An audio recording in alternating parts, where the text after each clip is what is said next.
Within 3 months, I got about 70,000 followers on Tumblr. In this series, we're going to meet incredible people who embody what I call both the spark and the grind. The inspiration of coming up with the idea and then the execution of following through and making that idea a reality. The two together are a guaranteed recipe for success. I'm Erik Wahl, and this is the spark and the grind. Chapter 7, Fall in Love.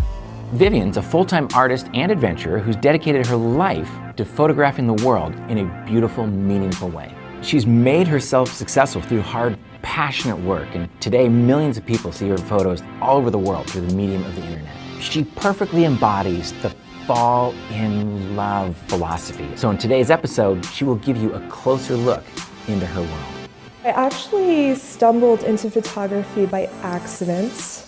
I had just moved down to the Lower East Side about 7 years ago, and I was super inspired by everything that I was seeing. Having grown up in New York and being the first generation American, I've always been really inspired by the first sort of wave of immigration to New York, and the Lower East Side is basically the epicenter of that. And so I would walk around and I would feel super inspired by my surroundings, and I just fell in love with it. It just became something that I quickly realized was a passion.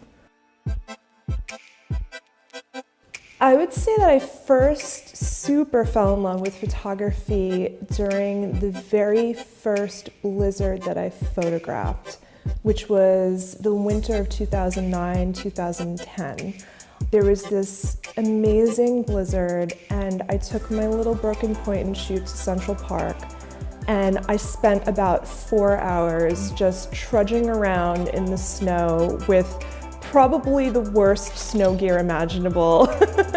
And I was having the time of my life, but the moment when I realized that this was something more than just me taking photos was when I went home and when I started editing and kind of going through the photos and losing myself in that moment of creativity.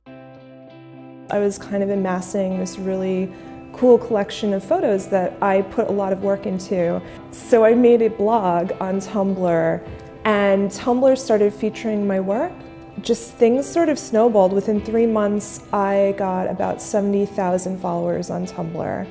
And I got approached by the New York Times and asked if I wanted to do photo essays highlighting the East Village, since I was photographing that area so much. I kind of realized in working with the New York Times and doing that, oh my God, this could be a viable career. Like, something I really love doing could be more than just that thing I'm doing when I'm not in school. Things didn't happen overnight in terms of making it a full-time career. I think what it came down to was being disciplined enough to get in that flow and to continually work on the craft that I was falling in love with. If I had not been going out all of the time and trying to figure out how to take photos, I would have never gotten to the point where I could make that into a wonderful, sort of amazing grind. So I think my biggest bit of advice would be to do as many things as you can. I like the idea of embracing this sort of madness and obsessive quality that comes with creativity. I think in order to keep that spark alive and to carry you through the grind, you need a certain level of madness. And I would even say a certain level of confidence in order to keep going and just trust that, maybe this would lead somewhere awesome.